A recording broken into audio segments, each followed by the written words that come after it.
One of the big questions we get as technical service representatives is, when is my bagel ready to be retarded overnight? Well, we have a simple rule of thumb test that we do that makes it easy for everyone.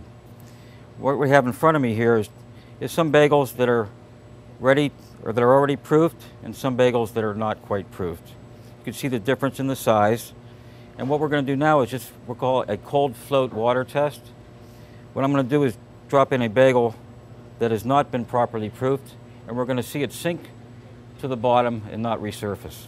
So I'm going to do that right now. I'm just going to hold my hand above the water, release it. As you can see, the bagel sinks all the way to the bottom and does not resurface. I'm going to grab this out of here because it's not ready and it needs to go back in the proof box. Now I have a bagel that we deemed proofed. We're going to show you the float test, and I'm going to slide my hand out and the bagel will immediately float. And that is the float test. It floats immediately, it doesn't sink to the bottom, it floats right on top of the water. This bagel is now ready to be retarded overnight and boiled the next day.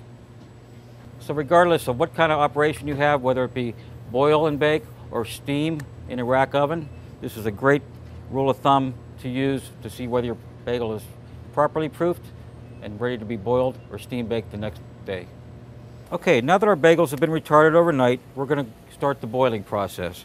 So what I'm going to do, I have rapidly boiling water here. I have a rolling boil, and I'm going to drop the bagels in for about 30 to 40 seconds. This is going to actually kill off some yeast. It's going to stop the yeast fermentation at about 130 degrees. The yeast fermentation is stopped. I'm just going to move them around a little bit. Again, this is another process in the New York style bagel that it must be boiled. So I'm just going to go ahead and move these around a little bit. Again, about 30 to 40 seconds. You can see they immediately floated. They didn't sink to the bottom, so we know that our bagels have been proofed properly. And before I did this, I let them warm up on the floor for approximately 15 to 20 minutes just to take the chill off them. That makes sure they're not too cold on the inside. So when I boil them, there'll be a nice even temperature throughout.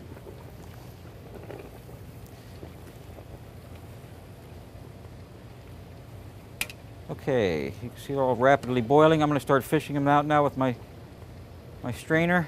Again, I'm going to put them upside down on the boards. Now I can take them out all at once and just drain them here and then come back to them.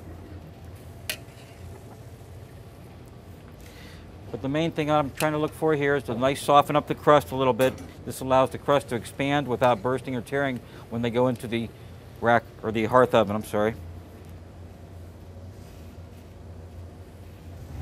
Okay, now that our bagels have been boiled, we're ready to hearth bake them. What we have in front of me here, we have the bagels have been boiled. We put them bottom side up on the boards.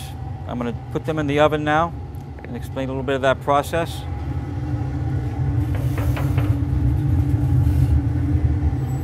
What we're doing now is we're going to dry the bottom of the bagel out. This ensures that when I flip that bagel off the board, it won't stick to the hearth. We're going to continue to bake them after we flip them for about 8 to 10 minutes until they're golden brown. Okay, our bagels have gone around the oven a couple times. I'm just going to check and see if they're no longer tacky. That way I can flip them onto the hearth without worrying about them sticking to the hearth.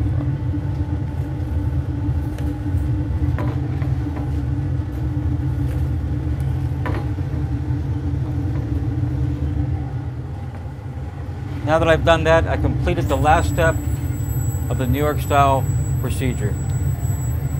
I will continue baking them now to the golden brown with a nice crispy on the outside and very chewy on the inside.